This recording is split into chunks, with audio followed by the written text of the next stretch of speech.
आशीर्वाद श्रोत समुदायाचे लाभावेत. तात्या शेवटी श्रोते हे आपले मायबाप आहेत. हा हाल तात्या घेतात.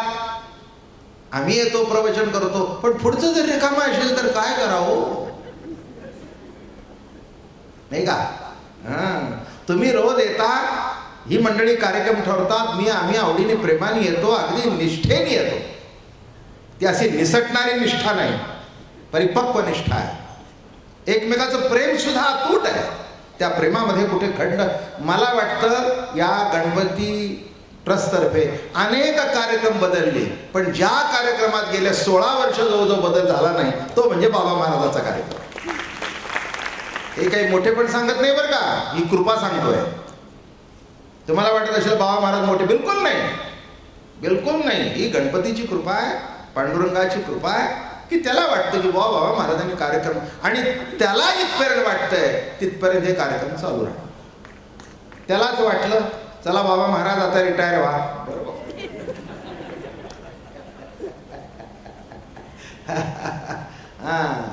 सध्या तात्या रिटायर नाही, रीट ट्रेडिंग आहे. ते टायरला रीट ट्रेडिंग करतात. म्हणजे जुना जरी टायर झाला असला की नाही, त्याच्यावर केलं की ते पुन्हा आणखीन 5 वर्ष चालतं. रिमोट ट्रेडिंग म्हणजे त्याला निरनिराळे असे धागे बिगे लावून असा नक्की काढून एकदम तयार करतात. तसं वर्षाचं प्रवचन 1 महिना निवांत झालं ना की तात्या आमची झीज भरून निघते, आम्हाला आनंद वाटतो. आणि म्हणून असाच आशीर्वाद लाभावा. आणि काही नाही, मी काही विषय काय झालं, गेल्या वर्षी आपण गणपती सांगितला, या सगळ्यांचाच आग्रह होता गणपती सांगावं. मी म्हटलं बाबा माझा काही इतका गणपतीचा अभ्यास नाही. पण अभ्यास नाही तर गणपती असा बोलून गेला, क्या बात आहे.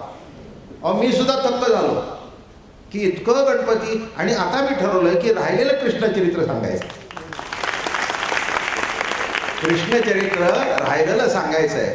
आणि समजा की कथा अध्यात्माच्या दृष्टिकोनातून सांगून संपल्या तर काय सांगायचं तेही सांगतो. कृष्णाने सांगितलेली गीता ऐकली आहे, पण कृष्णाने सांगितलेलं भागवत तुम्ही ऐकलं नाही. ते एकनाथी भागवत मी सांगेन. काय अर्जुनाला सांगितलेली गीता ऐकली आहे, पण उद्धवाला सांगितलेलं भागवत तुम्ही ऐकलं नाही. आणि भागवतावर कोणी प्रवचन करतच नाही. करतात ते मोठ्या भागवतावर करतात, भागवत कथा करतात. पण उद्धवाला जो तत्वज्ञानाचा भाग सांगितला, अलग लक्षात, ते भागवत जर वेळ राहिला, अजून कथा भरपूर आहे बरं का. आपण मागच्या वेळेला जे सांगितलं होतं, म्हणजे हे अगोदर सांगतो म्हणजे पुन्हा सांगायला नको. मागच्या वेळेला आपण ऋषीपत्न्या आणि जेवण घेऊन भगवान ते आले ते सांगितलं. आता त्याच्या पुढे आपण आजपासून सांगायला सुरुवात करू. आणि तो जर विषय संपला तर जरूर एकनाथी भागवत सांगेन मी तुम्हाला, आवडीने प्रेमाने सांगेन. माझे नाथ बाबा म्हणजे प्रत्यक्ष माऊलीचा अवतार आहे. ज्ञानेश्वर महाराजांनी गुरुभक्ती लिहिली, पण गुरुभक्ती प्रत्यक्ष करता आली नाही. ते नाथ बाबांच्या अवतारामध्ये महाराजांनी गुरुभक्ती आवडीने केली. योग आला तर ते सांगेन. आणि आयुष्यभरचं आमंत्रण आहे, पुढच्या वर्षी एकनाथी भागवतच सांगेन. चला पुन्हा चर्चा करायचं काही कारण नाही. पुंडली गौरदेव हरिविठ्ठल श्री ज्ञानदेव तुकाराम ज्ञानेश्वर तुकाराम महाराज की जय. सुरुवातीलाच पुढच्या वर्षाचा संकल्प करून पूर्ण. देव तुकाराम ज्ञानेश्वर महाराज की जय. तुकाराम महाराज की जय. सद्गुरु दादा महाराज महाराज की जय. कृष्णमूर्ती होय गे, कळू आली सोय गे.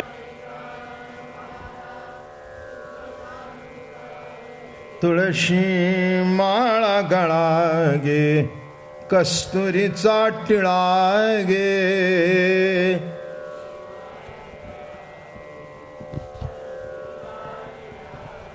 अर्धांगी रुक्मिणी विंजणे, वारिती गोपी बाळा गे. अर्धांगी रुक्मिणी विंजणे, वारिती गोपी बाळा गे. तुळशी माळ गळा गे, कस्तुरीचा टिळा गे.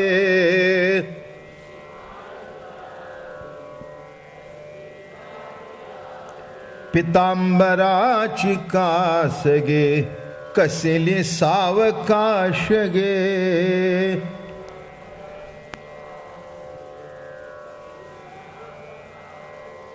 पितांबराची कास गे कसेली सावकाश गे.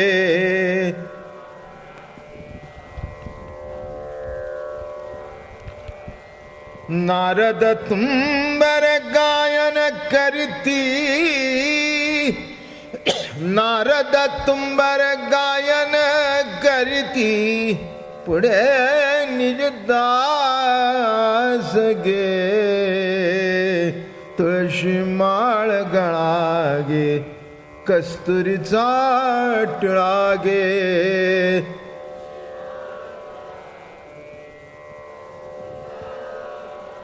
भक्त कृपेची माय गे ओळखो आली विठाई गे.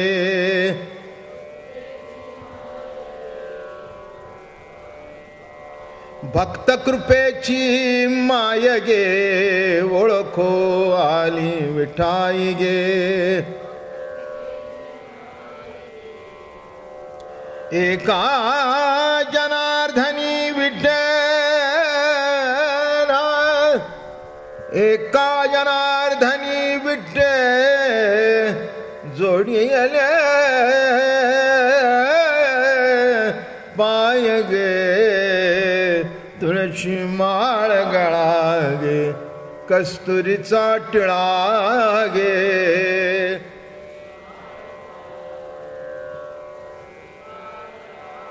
अर्धांगी रुक्मिणी विंजणे वारिती गोपी बाळा गे.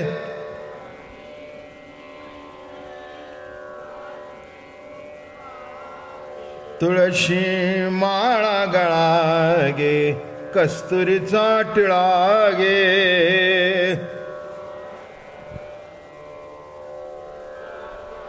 पुंडलिकावरदे हरिविठ्ठल श्री ज्ञानदेव तुकाराम ज्ञानेश्वर महाराज तुकाराम महाराज सद्गुरुदादा महाराज की जय. कृष्णमूर्ती होय गे कळो आली सोय गे. प्राणाचाही प्राण पाहता सुख सांगो काय गे. जीवनामध्ये कुठेतरी आपली सोय माणूस बघतो.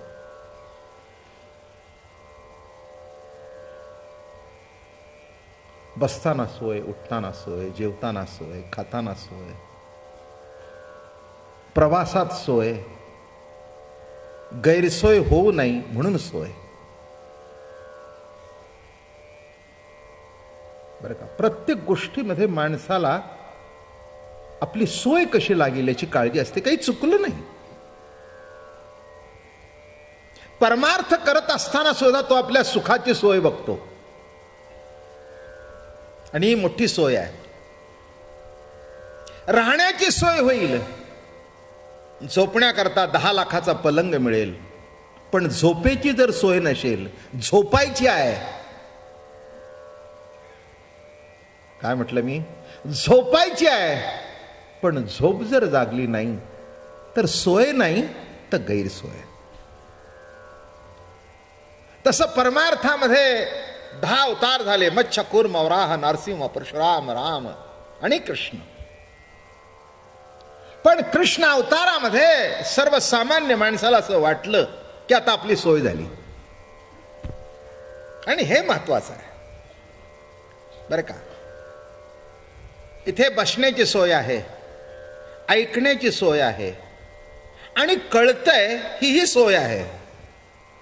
सांगणं जर कळलं नाही तर माणसं उद्यापासून येणार नाहीत. उलट हेच म्हणतील की बाबा महाराज विद्वान आहेत पण कळत काही नाही. म्हणजे शेवटी बसण्याची सोय पाहिजे, ऐकण्याची सोय पाहिजे, कळण्याची सोय पाहिजे. आणि अशी जेव्हा सोय होते तेव्हा मनुष्य त्या कार्यक्रमामध्ये आणि कोणत्याही याच्यामध्ये भाग घेतो. तसं मत्स्य उपासना निराळ्या पद्धतीने केली जाते. म्हणजे मत्स्य अवतार हो, खाणारे असतील त्या निराळ्यापणे पद्धतीने उपासना करतातच ना त्याची. म्हणजे आत्ता कळलं तुम्हाला. एक मनुष्य म्हणाला, महाराज आमच्या ताटात तो मच्छ असल्याशिवाय आमचा दिवस जात नाही. पुण्यवान प्राणी असं बाबा. म्हणला माझं काही चुकलं का? नाही का? अहो पहिला अवतार आहे. म्हटलं बरोबर आहे, पहिला अवतार आहे, तुझ्यात तो अवतीर्ण होतोय, ही काही कमी नशे. मच्छ आहे, कूर्म आहे, वराह आहे, नरसिंह आहे, परशुराम आहे, राम आहे, पण सोय कृष्ण अवतारात आहे. हीच कृष्ण अवताराची स्पेशालिटी आहे. हे वर्म आहे याच्यामध्ये. मत्स्य अवतार आहे, ठीक आहे, त्याच्याबद्दल काही दुमत असण्याचं काही कारण नाही आहे. पण मला सांगा, ते तुमच्या समोर जर तो मत्स्य आला तर कसं होईल? तो देवाच्या कानात बरा दिसतो, पण ते काही साजिरं गोजिरं रूप मनोहर नाही. कूर्म आला तर ते देवापुढे बरं दिसतं. असे दात वर आलेलं एखादं डुक्कर आलं तर ते कसं काय होतं? माणसाला ते देवाचे अवतार वाटतच नाहीत म्हणून मारतात. कळलं का तुम्हाला? आता देव सर्व ठिकाणी मग त्याच्यात आहे असं गृहीत धरायला काही हरकत नाही. एका माणसाने मध्ये विधान केलं होतं, म्हणजे कधी न खाणाऱ्या माणसाने. ते म्हणाले, मी गाई का खाऊ लागलो, गाऊचं मांस? तर म्हणाले, ती गाई मला कधी गोमाता वाटलीच नाही. बरोबर आहे. आता वाटलीच नाही तर त्याच्याबद्दल आपण काही चर्चा करू शकतो का? एखादी गोष्ट काय वाटावी आणि काय नाही याच्याबद्दल काही प्रश्न नाही. मत्स्य, कूर्म, वराह, नारसिंह, थोडंसं एक गोषवारा सांगतो, नाही का? हो, नारसिंह रात्री स्वप्नात आला आणि तुम्हाला जर आडवं मांडीवर घेतलं तर कसं काय वाटेल?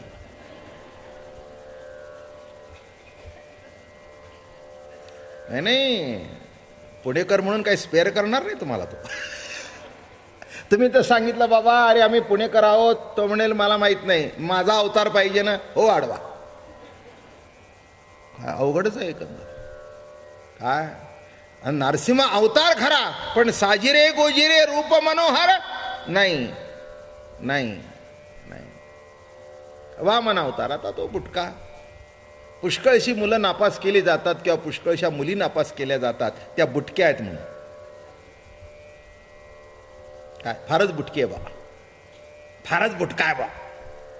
म्हणजे बटू ठीक आहे, अवतार देवाचा आहे, त्याच्याबद्दल काही वाद करण्याचं कारण. राम अवतार, परशुराम अवतार एकांगी अवतार आहे. क्षत्रियांना संपवलं. म्हणजे आता देव म्हटल्यानंतर सर्व ठिकाणी देवत्व पाहावं याचा अर्थ हे सगळे आमुष अवतार आहेत. कुठेतरी कुठेतरी कुठेतरी काहीतरी कमी जास्ती आहे. राम अवतारी आहेच बरं का, पण राम हा शेवटी मर्यादा पुरुषोत्तम आहे. त्याला प्रत्येक गोष्टीत मर्यादा सांभाळावी लागली म्हणून मर्यादा पुरुषोत्तम. पण शेवटी अमर्याद पुरुषोत्तम हा कृष्ण आहे. बस इथे आपण आलो, जास्ती चिकित्सा करत नाही. अमर्याद म्हणजे सर्वांगाने एक परिपूर्ण दर्शन. दिसायला सुंदर, असायला सुंदर, बोलायला गोड, संसारिक, मोठा संसार, पुन्हा काही साधा सुधा संसार नाही. 16,108 बायकांचा संसार.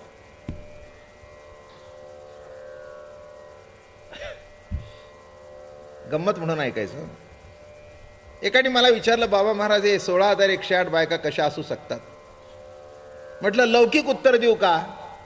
मला तर तो त्या कारणामुळेच देव वाटला.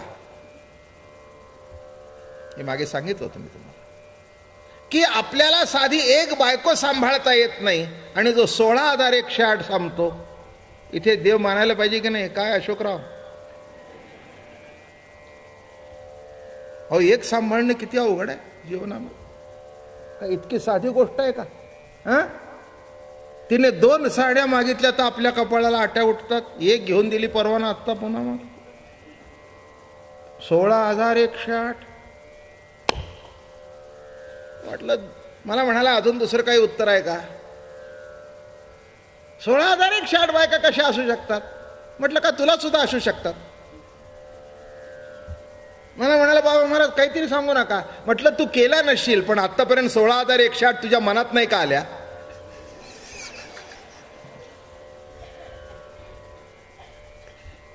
मला म्हणाला बाबा महाराज कधी वर्मावर बोट ठेवलं.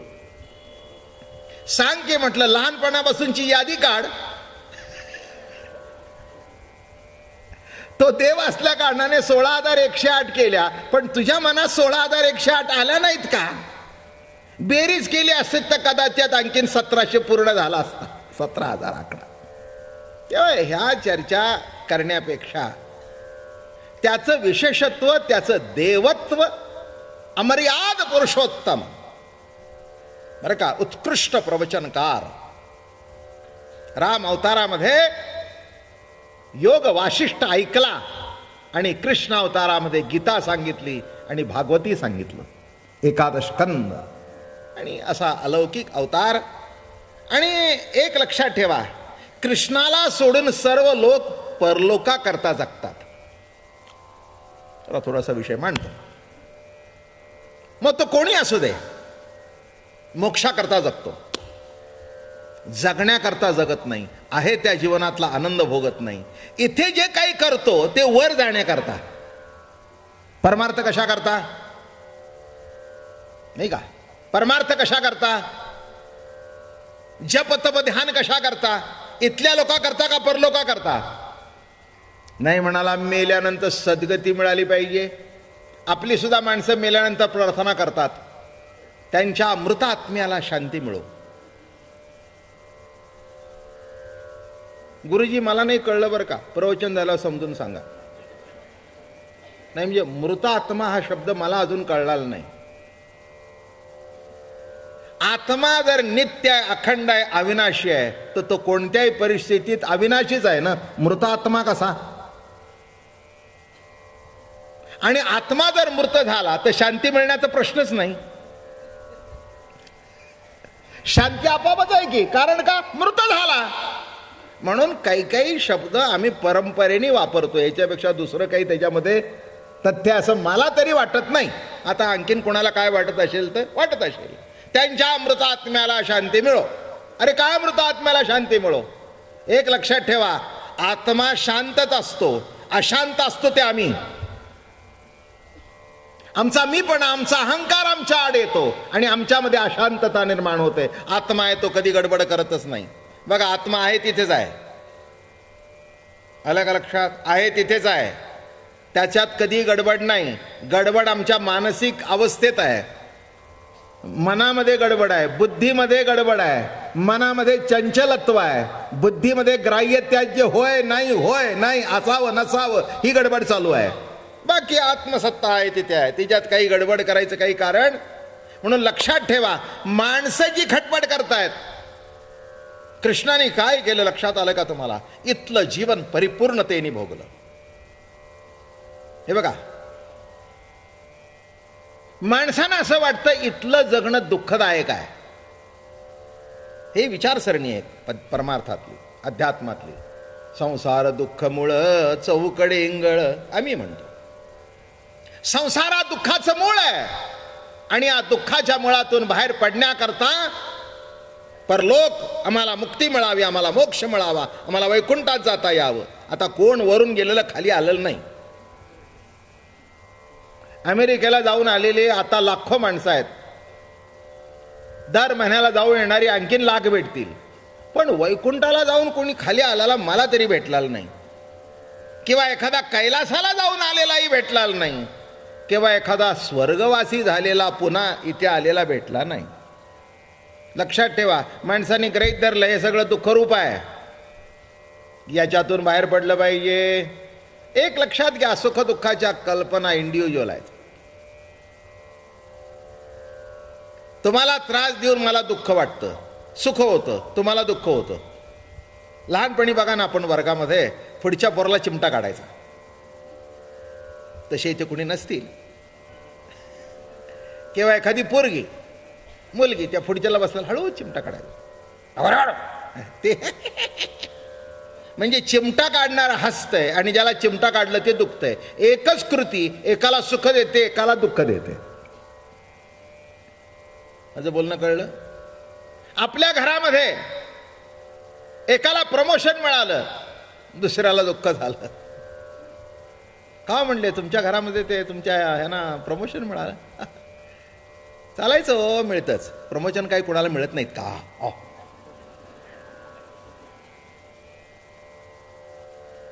काय अहो, घराघरामध्ये तर मोठी गंमत असते. काय अहो, तुमच्या परवा जाऊबाई भेटल्या होत्या आम्हाला, गणपतीच्या दर्शनाला आल्या होत्या, तुम्ही दिसला नाही, रांगेतच त्या पुढे मी मागे. अहो काय तुम्हाला सांगू, अगदी सोन्याने हात भरले असं.